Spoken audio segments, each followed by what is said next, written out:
Bismillahirrahmanirrahim. Assalamualaikum warahmatullahi wabarakatuh. Innal hamdalillah nahmaduhu wa nasta'inuhu wa nastaghfiruh wa na'udzu billahi min shururi anfusina wa min sayyiati a'malina. Man yahdihillahu fala mudilla lahu wa man yudlil fala hadiya lahu. Asyhadu an la ilaha illallah wahdahu la syarika lahu wa asyhadu anna Muhammadan abduhu wa rasuluhu la nabiyya ba'dah. Ya ayyuhalladzina amanu taqullaha haqqa tuqatih wa la tamutunna illa wa antum muslimun. Amma ba'd, fa inna asdaqal hadithi kitabullah wa khairal hadi hadi Muhammadin sallallahu alaihi wasallam wa syarrul umuri muhdatsatuha wa kullu muhdatsatin bid'ah wa kullu bid'atin dhalalah wa kullu dhalalatin finnar. Hadirin jamaah zuhur rahimakumullah, melanjutkan kajian kita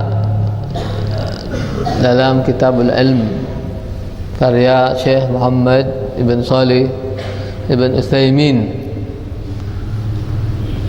Masih dalam pasal yang ketiga, hukmu talabil ilm, hukum mencari ilmu, hukum menuntut ilmu syar'i. Sudah dijelaskan bahwa secara umum mencari atau menuntut ilmu syar'i itu hukumnya fardu kifayah. Bila dilaksanakan oleh sebagian muslim, kaum muslimin, maka gugur kewajiban itu atas muslim yang lainnya. Kemudian juga telah dijelaskan bahwa mencari atau menuntut ilmu syar'i ini bisa menjadi wajib atas setiap orang.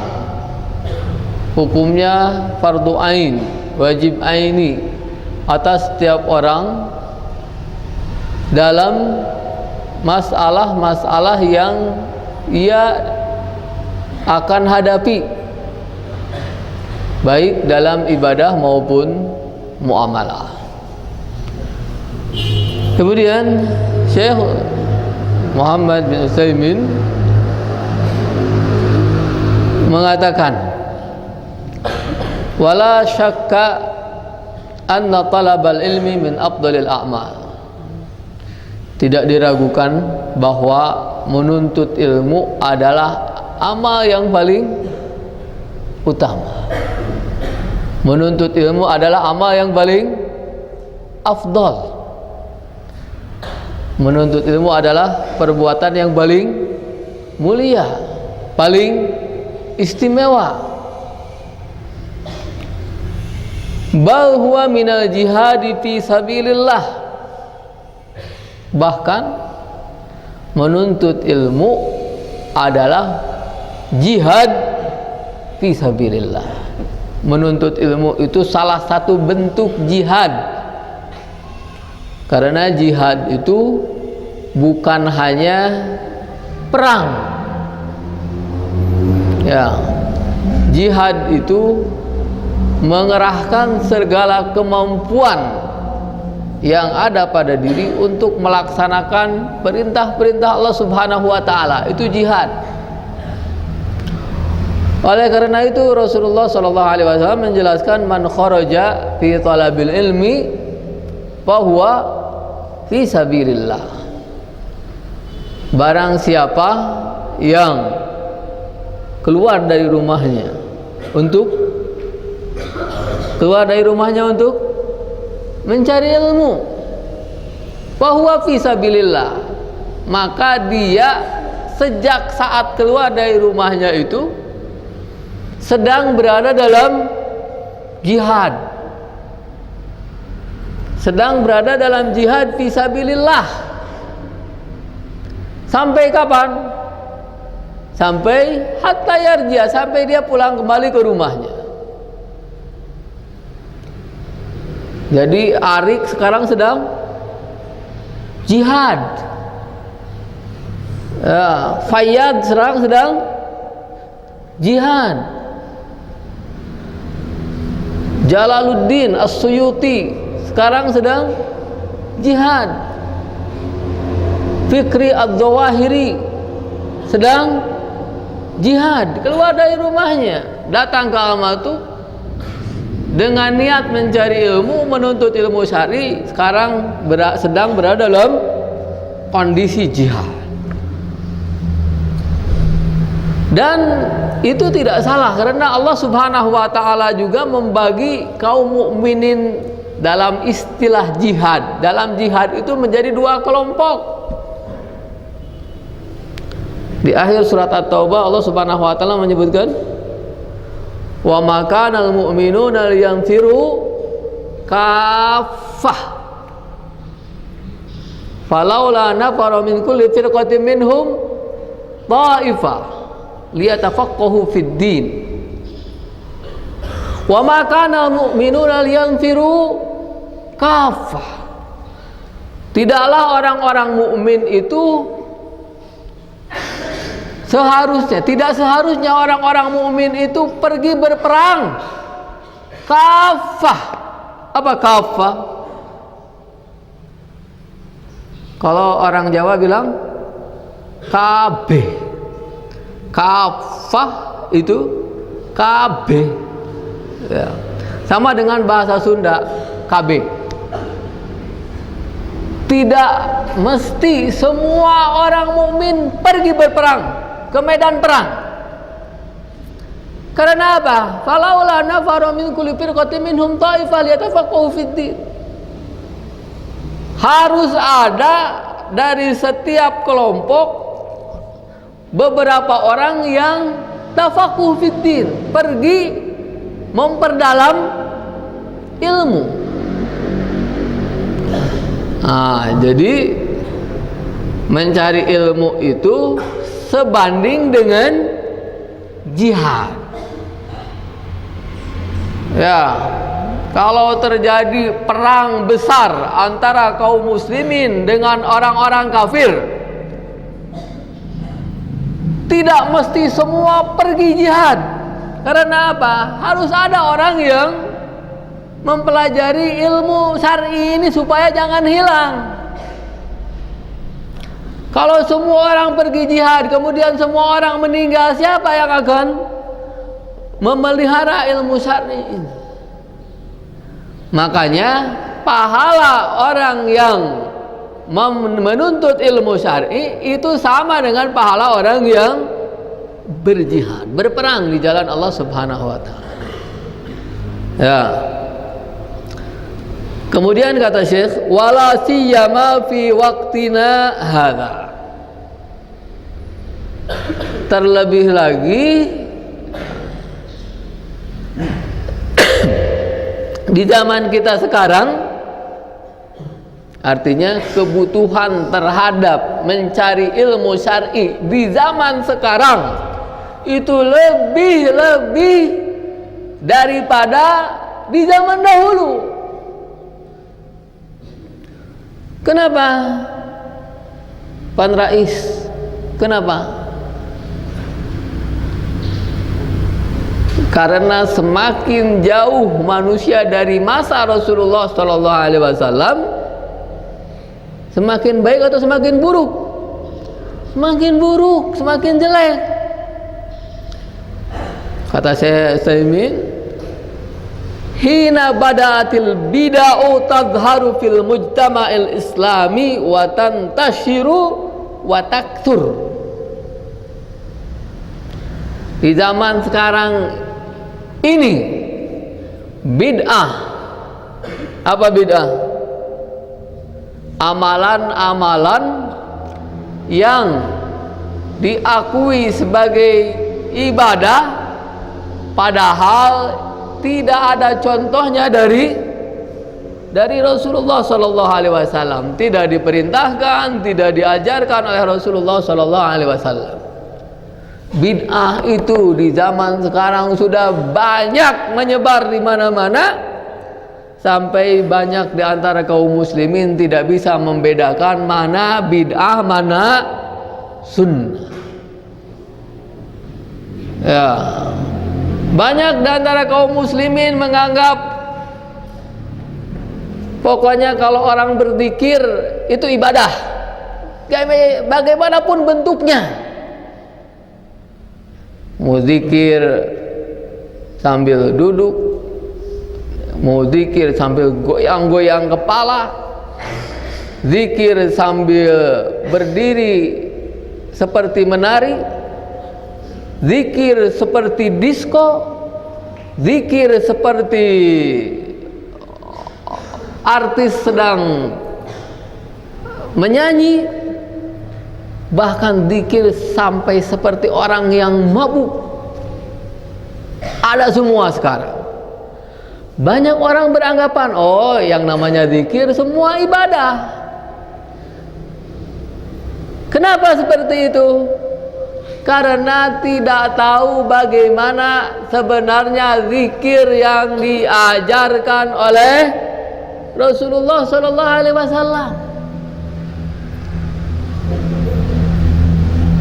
Zikir yang diajarkan oleh Rasulullah Sallallahu Alaihi Wasallam sudah jelas.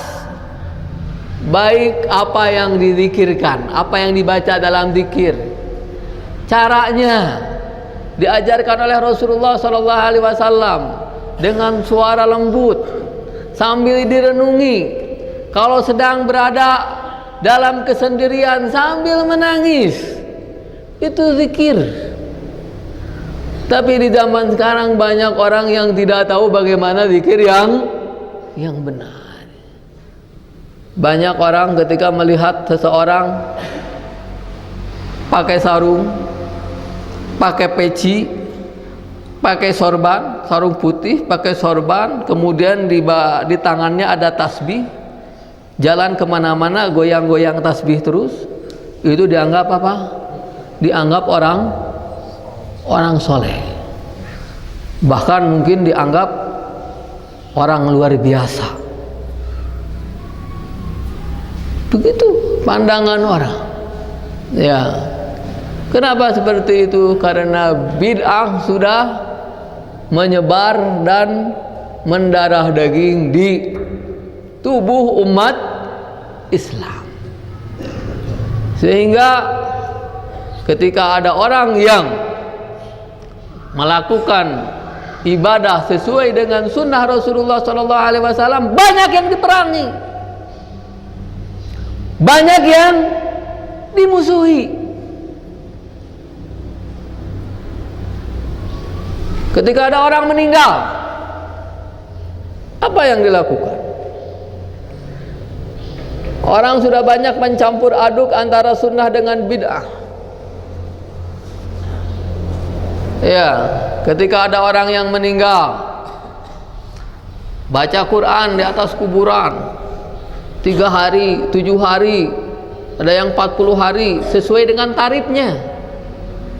Kalau 3 juta 3 hari aja, kalau 5 juta 5 hari, kalau 7 juta 7 hari, 100 juta 100 hari. Ya, baca Quran di atas kuburan.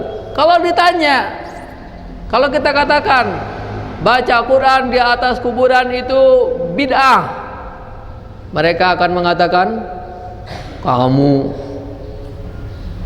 enak aja bilang bid'ah. Baca Quran bagus, disuruh, diperintahkan. Ya Pak, iya. Ya Pak, iya. Baca Quran itu disuruh oleh Allah, disuruh oleh Rasulullah. Betul apa benar? Benar. Jadi di mana yang salah? Yang salah caranya, saudara-saudara. Karena baca Quran ada caranya juga. Ya. Baca Quran itu ibadah. Tidak boleh dilakukan sembarangan. Kalau di atas kuburan mau apa? Pernahkah Rasulullah Sallallahu Alaihi Wasallam mencontohkan orang baca Quran di atas kuburan? Kemudian baca Qurannya tadi berkelas begitu. Ya, kalau kelas ekonomi begini, ada kelas eksekutif, buat apa itu?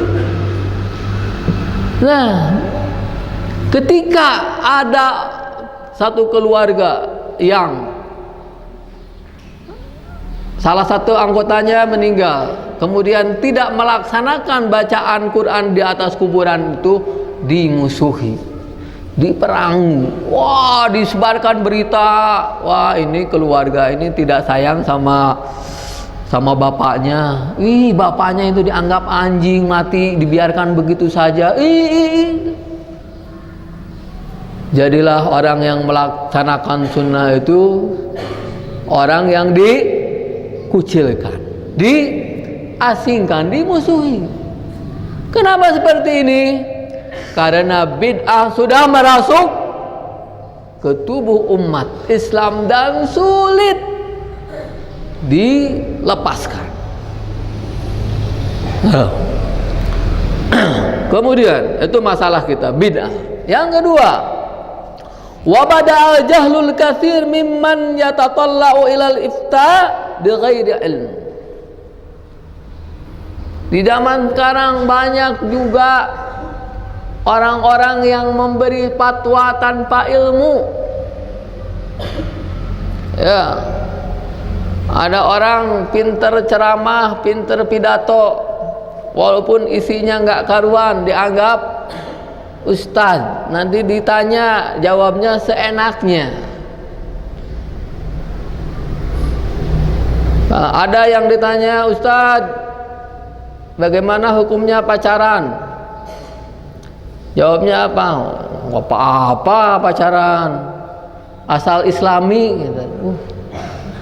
Nggak ada pacaran islami, saudara-saudara, nggak ada. Ya, tapi apa? Ini orang menjawab tanpa ilmu. Nggak apa-apa pacaran asal islami, karena dalam Al-Quran juga nggak ada larangan untuk berpacaran. Ada nggak dalam Al-Quran larangan berpacaran? Nggak ada. Iya, nggak ada. Bukan nggak ada, dia nggak tahu. Ya, kenapa nggak tahu? Karena nggak tahu ilmunya. Yang lebih berbahaya lagi di zaman sekarang, ada orang yang bukan bodoh, tahu betul ilmu Islam, menguasai berbagai macam pendapat ulama, tapi kepintarannya, penguasaannya terhadap ilmu itu digunakan untuk membuat orang bingung, membuat orang linglung, membuat orang kelimpungan. Contohnya, ada seorang doktor, profesor, ditanya tentang apa hukum jilbab bagi perempuan. Jawabnya apa, saudara-saudara? Dalam Quran, jilbab itu ditafsirkan oleh para ulama dengan berbagai macam penafsiran. Ada yang gini, ada yang gini, ada yang gini. Jadi Anda mau pilih mana, silahkan. Orang yang asalnya sudah menutup kepalanya, sudah menutup bajunya, menutup badannya, tinggal mukanya saja jadi bingung. Kalau begitu mah ya bebas aja, mau jilbab, yang penting menutupi badan. Ada orang yang seperti itu. Ya. Di zaman sekarang ada orang bodoh memberi fatwa tanpa ilmu, ada orang pintar menggunakan kepintarannya untuk membodohi umat dan membawa umat kepada kebodohan, kesesatan.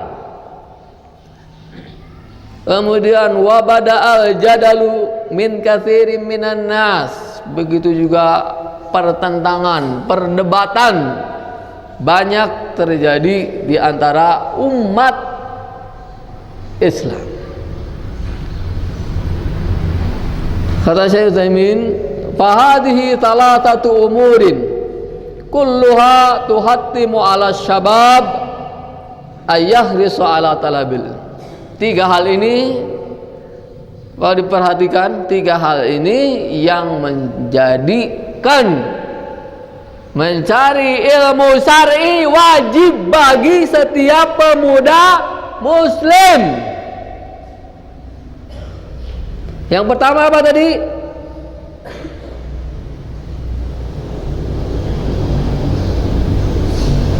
Yang pertama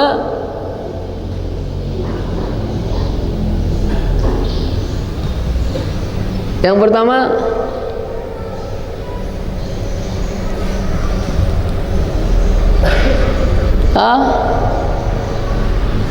yang pertama Fatin. Yang pertama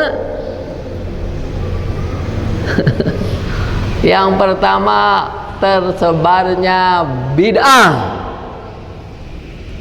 Ya, tersebarnya bid'ah dalam tubuh umat Islam yang sudah mendarah daging, yang sudah mendarah urat, sudah menyelusup ke seluruh tubuh, sudah mengakar dan akarnya menancap sedemikian rupa dalam tubuh. Yang kedua apa? Ini banyaknya orang yang berfatwa tanpa ilmu. Santa. Banyaknya orang yang berfatwa tanpa ilmu. Yang ketiga, Zam-Zam.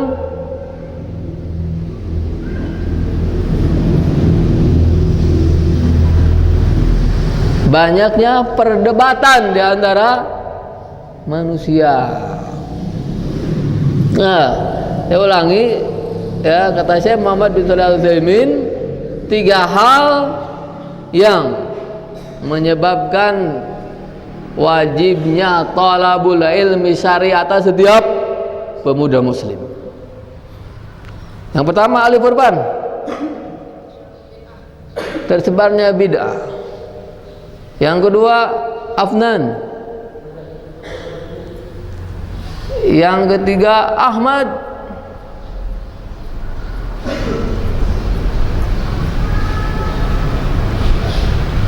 Banyaknya perdebatan di antara manusia.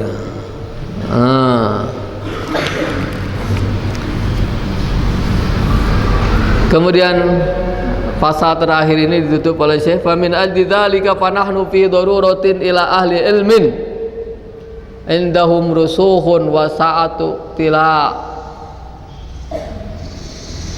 Oleh karena itu kita sangat membutuhkan ahli ilmu yang mantap ilmunya, luas pengetahuannya, wa indahum fiqhun fi dinillah, memiliki pemahaman dalam agama Allah, wa indahum hikmatun fi taujihi ibadillah, dan memiliki hikmah bijak dalam mengarahkan manusia.